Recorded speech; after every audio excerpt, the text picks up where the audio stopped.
Hi everybody and welcome to the Truck King YouTube channel. Now when you think about heavy duty trucks, generally you think about diesels, and that's why I'm so excited today. We have the brand new 2020 Ford F-250 Super Duty fit with the 7.3 liter gas V8, and we're gonna put it to the test. So in this video, we're gonna hook up a heavy trailer, we're gonna haul payload, and we might even do some off-roading in this beast to see how it handles.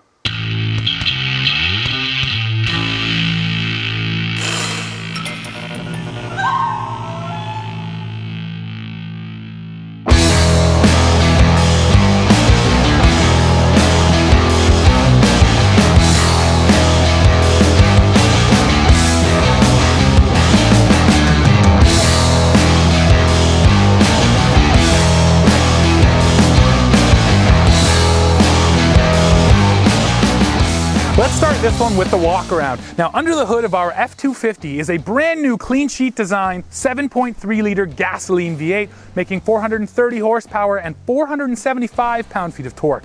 Now, one of the headlines on this engine is that it uses push rod technology, and that means that it is quite compact, fits really well in that engine bay. And listen, the numbers straight out of the box are fairly impressive, but this engine can be tuned to produce a ton more horsepower, and that's always nice to know that if you go to the aftermarket, you can get more out of it if you want it. So our F-250 today is an XLT model, which means it's only one step up from base, but you're still getting some okay features. You're getting all this chrome on the front end, some big recovery hooks down there, always nice for, just in case you happen to get stuck in the mud.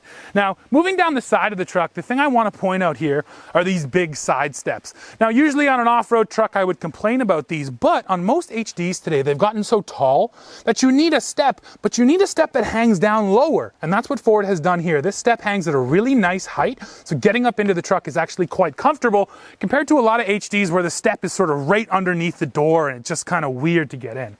Now, coming around the back, we do have a slightly damped tailgate, but actually this is funny. The damp force has really just gone away. It is damp, but not that much. Now, the other thing we have here, of course, is Ford's classic bumper step. This has been on these trucks for quite a few years. You can see how it works right here, but this is still the best step in the industry, in my opinion, just for getting up in and out of the bed. Before we go further, let's take a look at the build sheet together so you can see what this truck costs. Here in Canada, the base price on the F-250 XLT is $57,189.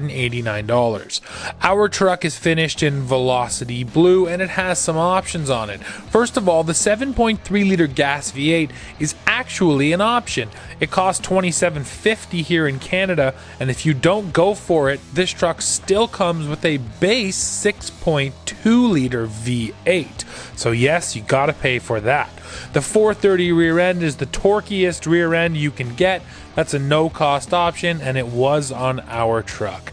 Now you can also see all the other options here. The XLT Premium package, that's what's bringing along all the chrome, navigation, the huge twin panel moonroof, the camera system, the fifth wheel prep package. You see the rest there, bringing the total amount for options to $14,405. And the total for the truck to $71,594. Now let's take a look at the payload rating on this truck. This is actually the highest payload rating we've had yet on a truck we've tested, 2,857 pounds. That is a proper Super Duty payload rating, and now let's go put it to the test.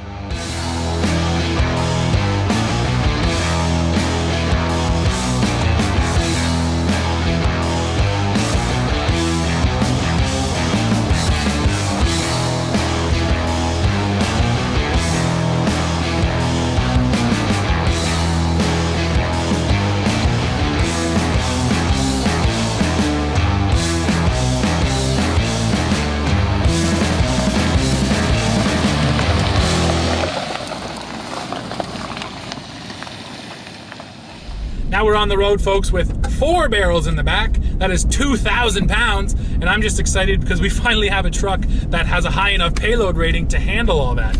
Now, this is only the second heavy duty we've tested on the channel. The other one was the Power Wagon, but of course the Power Wagon has a really low payload rating, so that didn't even really count. So here's what I have to say about this F-250. I've been driving this truck empty all week long. And it's stiff. It's incredibly stiff. I mean, that's what you expect out of an HD, and that's what this truck is.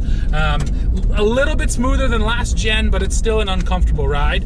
And now we're out here on a rutted gravel road with 2,000 pounds in the bed, and it rides nicer. The ride here is nice and controlled and smooth, and honestly, with that weight, yeah, the truck is just that much more comfortable. Once again, though, you're driving. You feel that too? Sure, I'm watching traffic. Yes, absolutely. With the extra weight in there, and the other thing too is this truck has a bit of a tendency to kick back when it comes off of sort of sudden dips and bumps and potholes. So with the weight in there, it's definitely smoothed out. But then again, that's the way that it's designed. And frankly, if you want to support a lot of weight, you have no choice but to stiffen everything up, so when it's empty, well, that's the way it's going to feel. But this is a work vehicle, okay? You're not buying this to go buy groceries, and consequently, you're probably going to have weight in the truck way more than a lot of half-ton owners.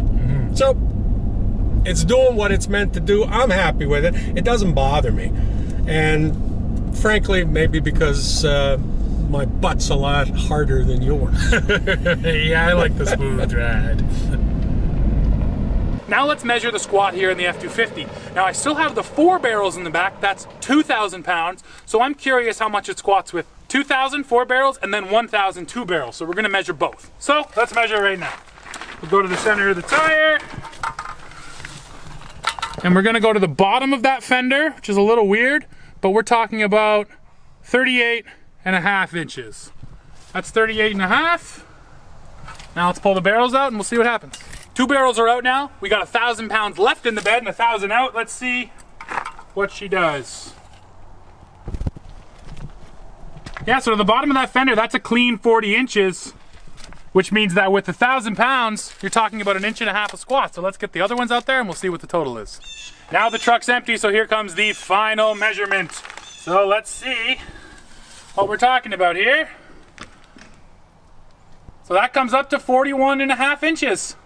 So that means in total, we were squatting 3 inches with 2,000 pounds, and 1,000 pounds was good for 1.5 inches of squat.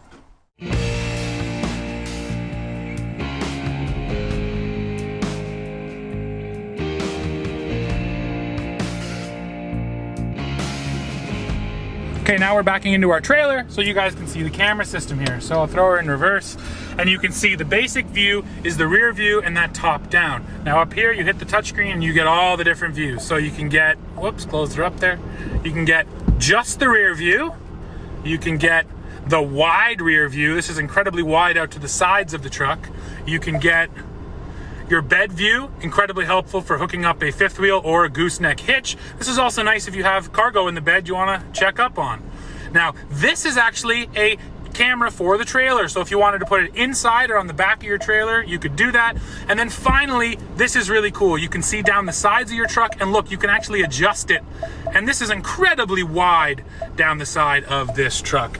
Now, finally, if we go back to our main view, the final thing we have, of course, is the hitch zoom in view. So let me actually hook up now. And once you back up and get nice and close to your trailer, you're able to hit that hitch zoom in and then put the ball under the pin just like that. Boom. So we're loading up the trailer for the 250. We're going with 9,000 pounds. We're bringing in another 2,000 pounder right now, and then we'll hit the road.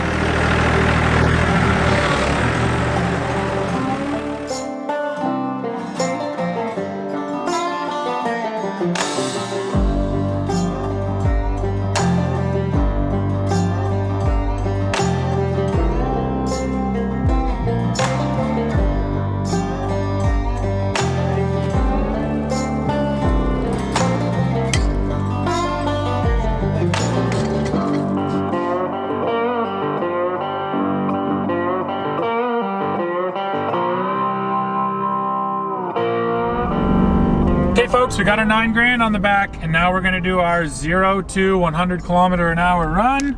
So let's come to a dead stop here, and we'll let our app reset. We've got her in tow haul mode, of course. Ready for the race, hit it. Oh, She slipped a little off the line, but traction control was quick. Oh, and it feels good.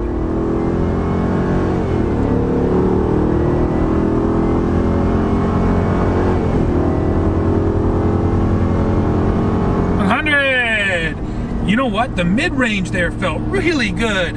That was a 15.1 0 to 100, 9,000 pounds on the back. And now you can see how it stacks up.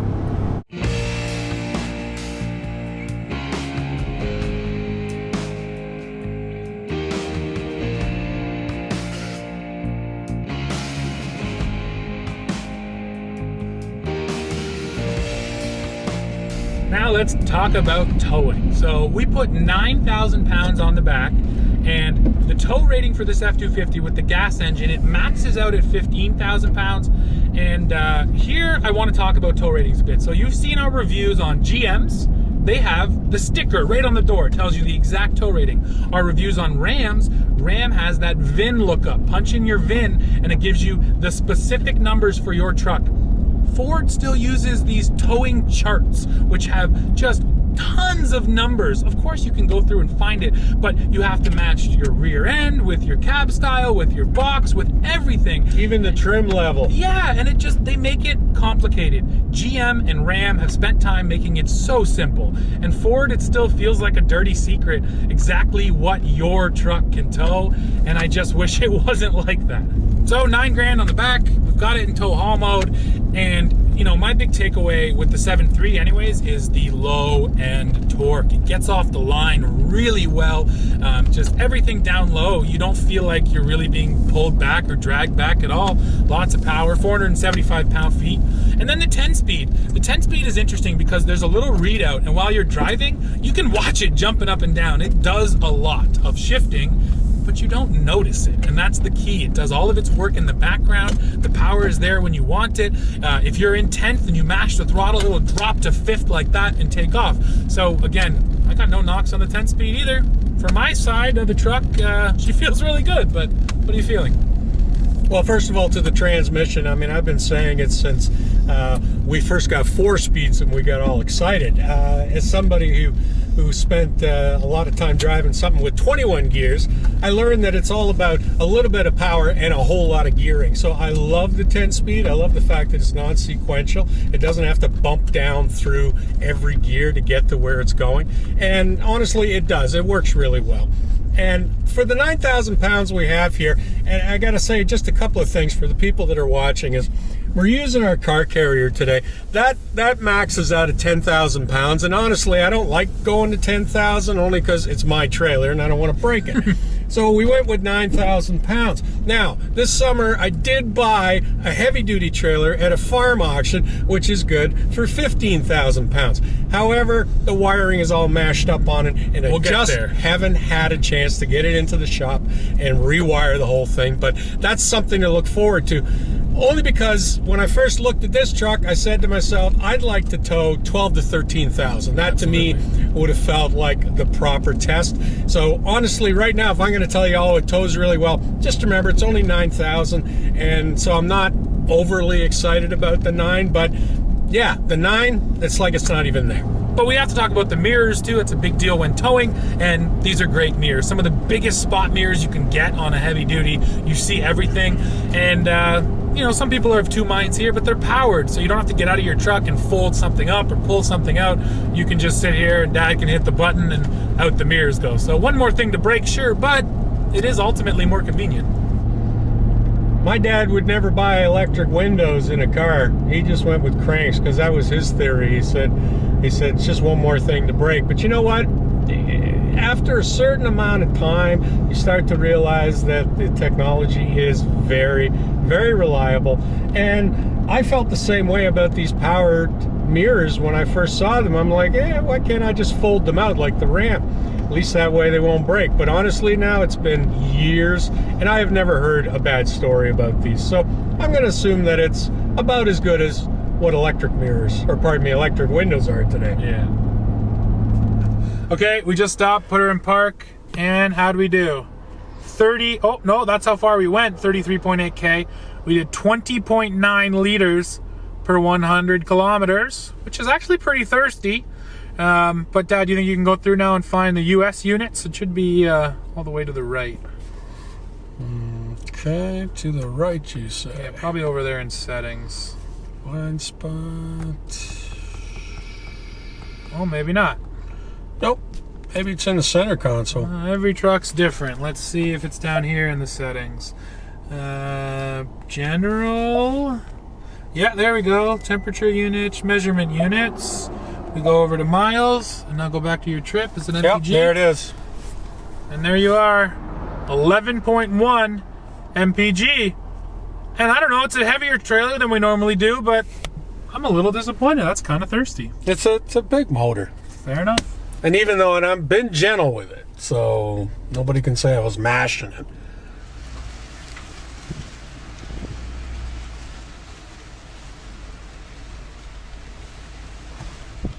Well, everybody, we don't normally off-road with trucks like this F-250, but we were cutting some trails out here today and using it as our sport truck, so might as well talk about it, right? And there's a couple big reasons why you don't bring heavy duties off-road. First of all, they're huge. This truck is no different. Big, massive towing mirrors, huge wheelbase. It's a monster out here. Barely fits on these trails. Although it's been a good template for us because we make sure this truck can fit, and that means any truck can fit. Now, second of all, HD truck's very heavy. All of that weight is not great off-road, and then maybe most importantly, this truck is so stiff.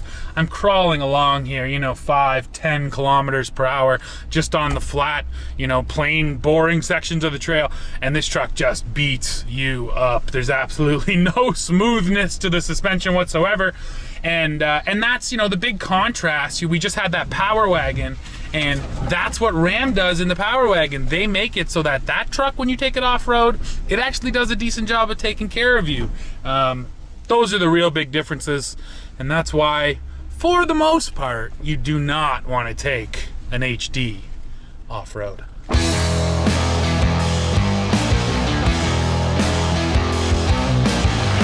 Well, everybody, that is it for this video. This Ford F-250 today really proved that you don't need to go for that big, massive diesel to get some real serious pulling power. And if you want to save a few bucks, there's no doubt that this gas engine is an absolutely great option. And yeah, what's up?